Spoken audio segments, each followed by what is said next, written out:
to a late night edition of Sports Talk from A to Z. I'm Avery Schaefer, back with Zain Bando as usual, ready to bring you a action-packed day of hockey and some news in football, along with whatever else we happen to get to today. So there's not really a plan. So let's jump right in, shall we? Mm-hmm. So, as you may have seen, the Big 12 and SEC, at least for the moment, have decided to play. What do you think of this development? Well, is it a surprise to you? Because it isn't to me.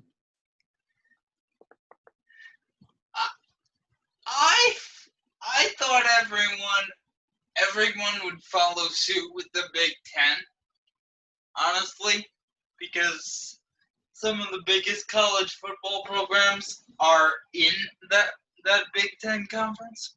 Right.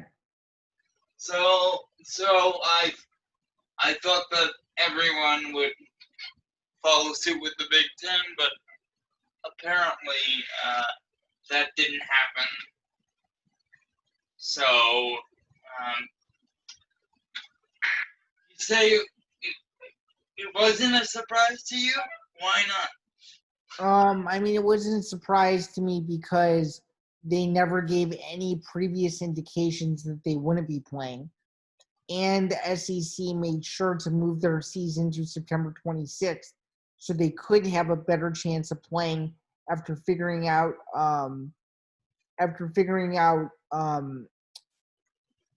what the rest of the landscape was going to look like with COVID.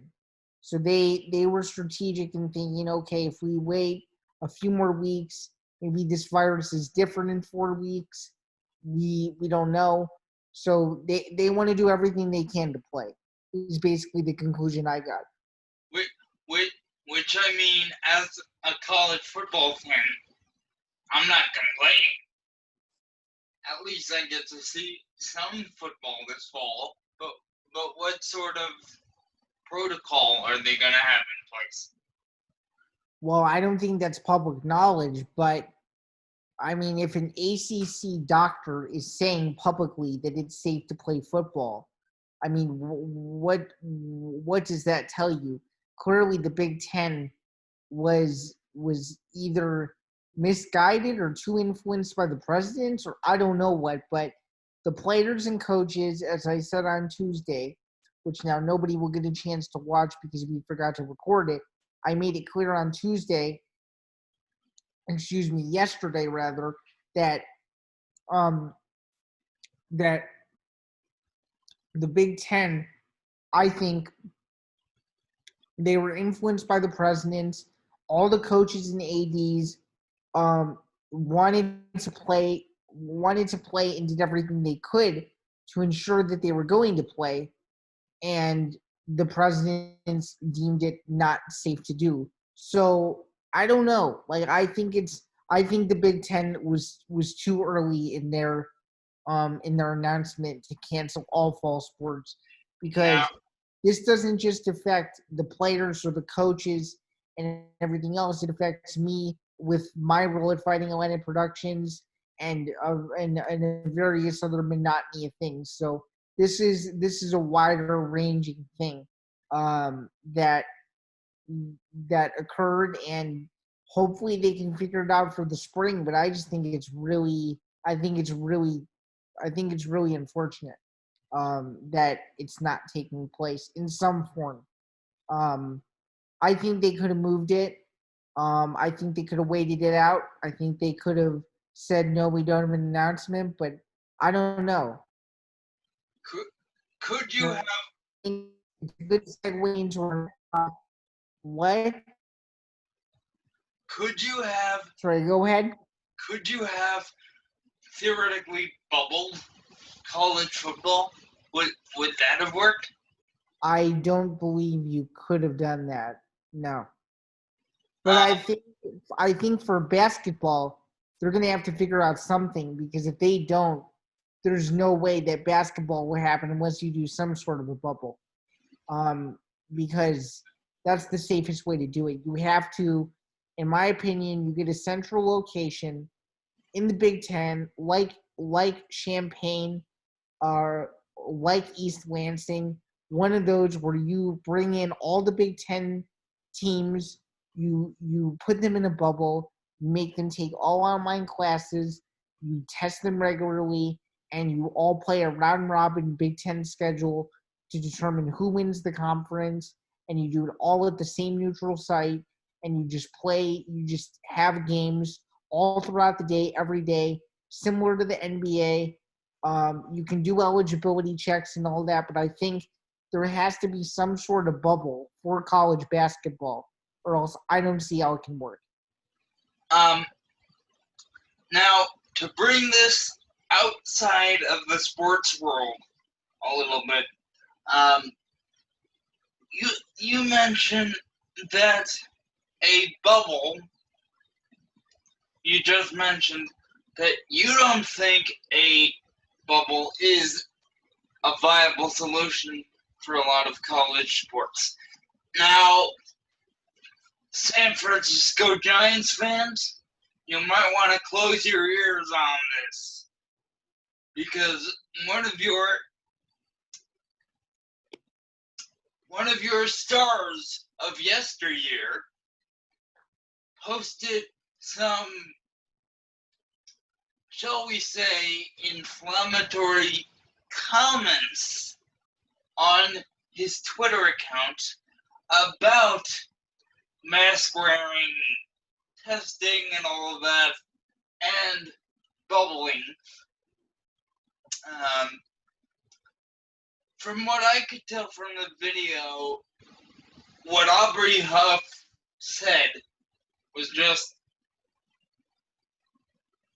flat out wrong. There's no sugarcoating it. It was not based in fact. No. Again, it was all based on his own self-belief and what he felt was the message that he wanted to get across. We're going to link this video in the description because we'd like you guys to debate this. Was Aubrey Huff correct in any of his assessments, or was he not? And just to say that masks don't help the situation is one of the most asinine things you could say, especially on a public radio show that's probably being listened to by millions of people. And he's a former high profile Major League Baseball player saying these things. It doesn't make him look good in his post retirement, so to speak. Yeah. I made it clear on the show yesterday that none of you guys will get to see, and I'm sorry about that, but I made it clear that sports can either divide or bring together, depending on how athletes use their platform. And bubbling college basketball and making that happen, I think it's crucial. I think you have to do it, because if you don't do it, there's no way a season happens. right? I don't see it. You have to bring either multiple conferences together in one bubble, do a 2-and-2 thing. There were rumors you may have seen all over on parts of the internet. There are rumors that the Big Ten and Big East might do a bubble or something like that. They might do a collaborative bubble, but I think the only way you can have a successful college basketball season is having a bubble and not the games, but allowing for virtuality, just like in the NBA and in the NHL. I don't see how you can let fans, and I could be wrong. this thing could be way different by November or December. But as of now, I don't see how fans are going to get to go to college basketball games at all, and it's really unfortunate considering how good Illinois is supposed to be this upcoming winter. So I don't know.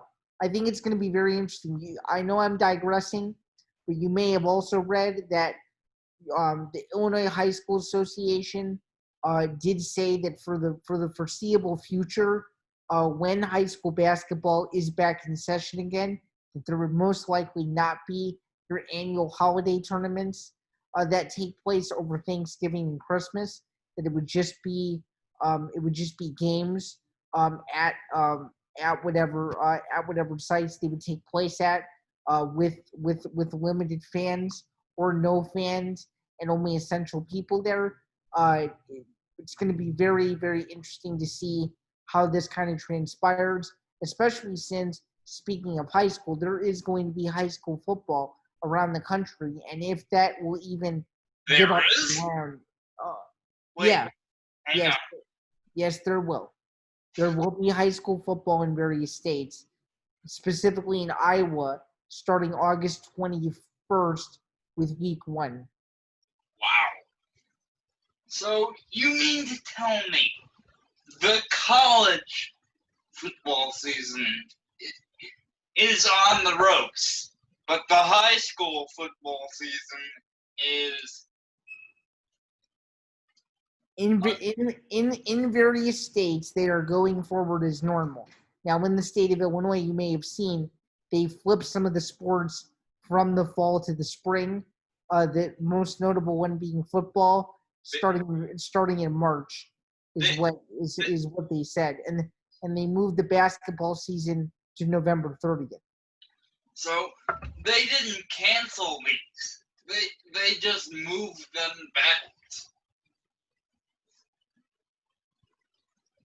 100%. Yes, that's exactly right. Okay. Then I got the wrong impression when I read it initially. So a bunch of the sports in Illinois for high school athletics are being moved. Oh, for high school, not college. Okay, that makes sense. Yeah, that's right. Yeah, that's right. And then college, of course, the Big Ten and the Pac-12 are the only two Power 5 conferences to completely postpone their fall seasons. And then you may have seen today Mark Emmert made an announcement after the FCS basically pulled the plug and said, we're not going to do anything. He made it clear that there will not be any fall championships in any sport for the remainder of 2020. So you will not see any champions in any NCAA sport get crowned until at least 2021.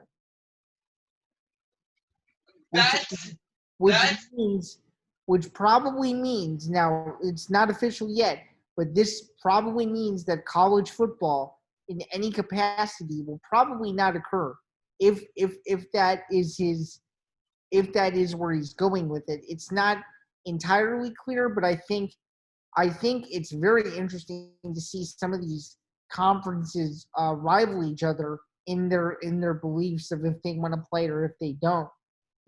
I think personally that they should have had a plan, and I think they should have collaborated more. I think it's unfortunate that the Big Ten didn't, follow some of these other conferences leads per se and say, okay, let's think about maybe moving this because that's what they're doing, just to see the progression of what the virus would be like. The whole thing is a double standard. 100%. Because the thing is this. Here's my theory. My theory is this. You don't let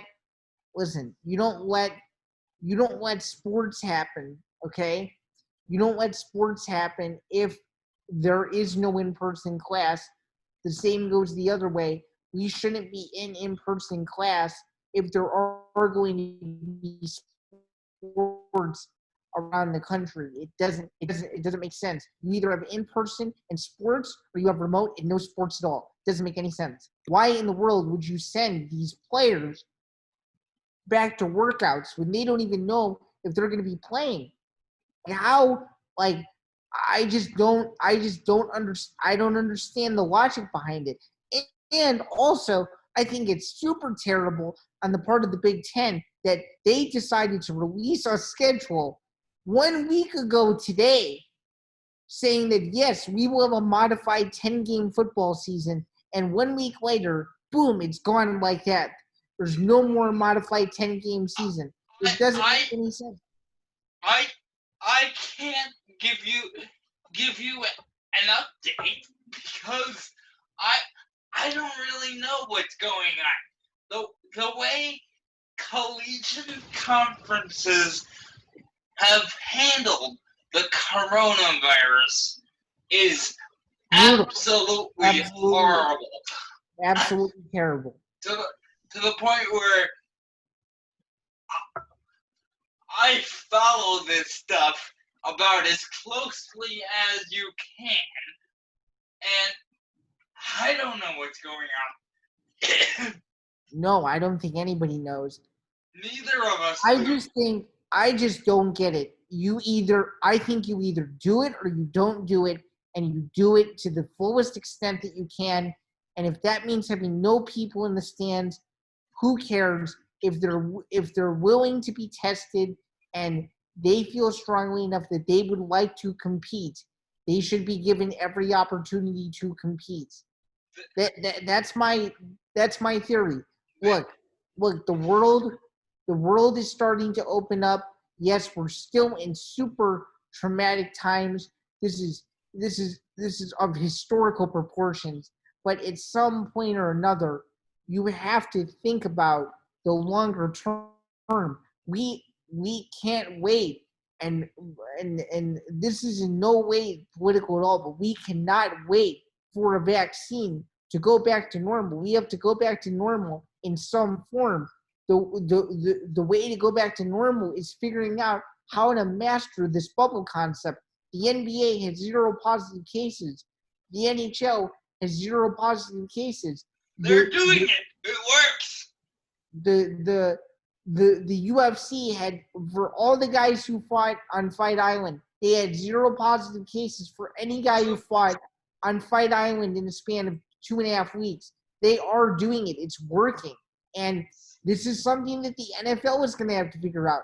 Does the NFL want these teams spread out, or are they going to make an announcement next week and say, you know what, the NFC is going to play their games at this stadium, the AFC is going to play their games over here, and we're going to spread the season out so it's not just on Sunday. You'll see games on Wednesday, Thursday, Friday, and Saturday, and Sunday even, to fit all these games in.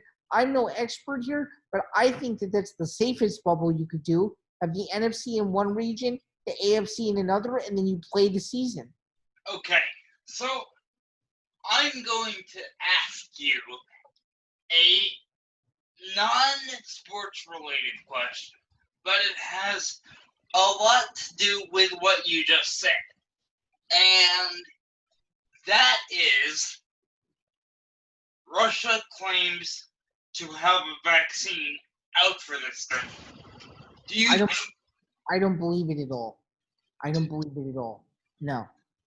Just look, it's proven the Russians had something to do with the last election.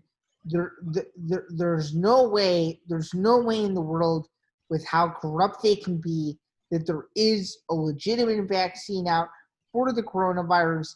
It is going to be made somewhere in the United States. Russia is not the place where it will come from. I can promise you that. That's all propaganda. That's for views. That's for people to click on it and go off. That's nothing to even. I don't even pay attention to that. That's not something that crosses my mind. The vaccine will eventually happen. We don't know when it will happen, but I can guarantee you that it will not come from the Russians at all. The only reason why it was even mentioned on the show is that I wanted to point out the insaneness of that conspiracy theory. It's completely insane. Vladimir Putin is not at the head of anything. No. As suppose instead of he's not in the head of anything that isn't the space race for the Soviet Union. So for all you viewers taking that as clickbait, you do you. But trust us, it doesn't mean anything. And if you want to bring the Russia has a vaccine argument, so it'll eventually be here and sports can return back to normal. If you want to bring that up as an argument, in 5-6 months, you'll see that you were wrong. You're in no way gonna win that argument at all. Yeah. So I just wanted to play devil's advocate with that. But as you say, the NHL and NBA have done very well with the bubble model. And look at what happened with the MLB, who didn't adhere to the bubble model. It's a complete and utter disaster. Rob Manfred, shut that thing down if you know what's good for you. The bubble works. Anything else doesn't work. Including bringing 44,000 students back to campus around the country in close quarters. That won't work. And then I'm going to also say something else. You either open the campus back up or you close it down. You, in my opinion, you shouldn't. I'll just say this.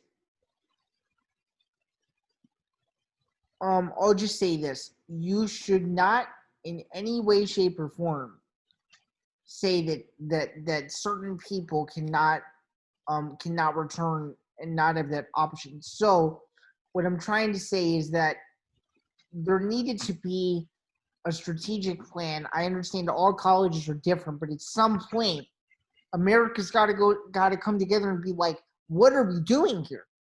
Like, this isn't going to be safe. Think about it. In 2 weeks, I mean, I can even say this prediction with confidence. There's no way that in 2 weeks everything will be fine when campus opens up. Not just at U of I, but all over the country. And I'm just going to say, no matter how many measures are put into place, I don't see how we survive. Unless we put a plastic bag of air around our heads.